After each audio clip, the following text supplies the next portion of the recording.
চুল কাটিলে 20 টাকা, দাড়ি কাটিলে 10 টাকা, দুয়ে দুয়ে এক করলে মালিশ বিনামূল্যে। দাদা ভাই, আপনি কি আপনার চুল ধারিয়ে ভুগছেন? আপনার চুল কি আকার চুমন করছে নাকি দাড়ি মাটিতে ভুবতিত হচ্ছে?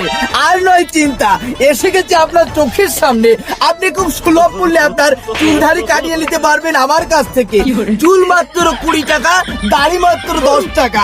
আর এই দুটি এক করলে মালিশ পাবেন বিনামূল্যে। আর যে মালিশ পেয়ে আপনি বলবেন উফ। এই দাদা সরো দেন, তুই সরো।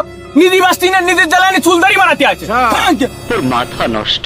এই দাদা, এই তুমি ওর কথায় কিছু মনে রে না দিন। ওর বউটা অসুস্থ, ওর মাথা গরম, নিয়ে গেল যৌবন ডাক্তারের কাছে। শান্তি ফিরে দিয়েছে ডাক্তার। ডাক্তার কয়েছে চুল না কাটে রোগী দেখতে পারবে না, চুল নাই মেলা বড় হয়ে গেছে। তুমি যাইয়ে চুল কটা কাটিয়ে দিয়ে আসো দিন, তাহলে আমাকে রোগীটা নিয়ে যাই ওই ডাক্তারের কাছে ভর্তি দিতে পারবা না। আচ্ছা দাদা, আমি তাহলে যাই। চুল কাটবে চুল। অনেকদিন হয়ে গেল আমি নিজেকে কোনো রুগীর সামনে মেলেই ধরতে পারছি না। ইদানিং কেমন রুগীরা আমার কাছেই আসতে চায় না। এদিকে চুলগুলোও বড় হয়ে গেছে, এজন্যই মনে হয় রুগীরা আমার কাছে আসতে চাচ্ছে না। কিভাবে যে সংসার চালাই, এদিকে আয় ইনকামও নাই।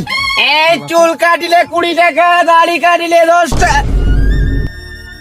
কিরে, এই সেই যৌবন না? আচ্ছা দাদা, আপনি কি সেই যৌবন?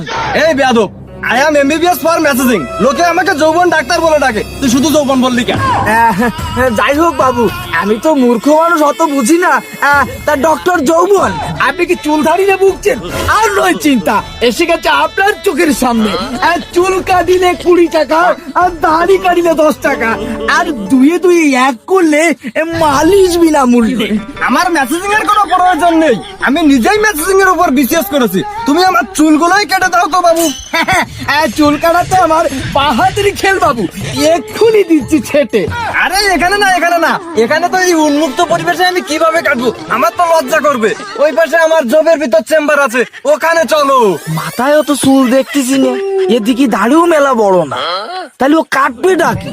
ব্যাপারটা কি ওইদিকে চলে যাচ্ছে না? কি এত ভাবছো? চলো। ও পাগল, আমি না, আমার বাপ দাদারা কোনোদিন ওই কাজ করিয়ে খায়নি, আমিও করবো। কি করলাম আরো কি বুঝলো?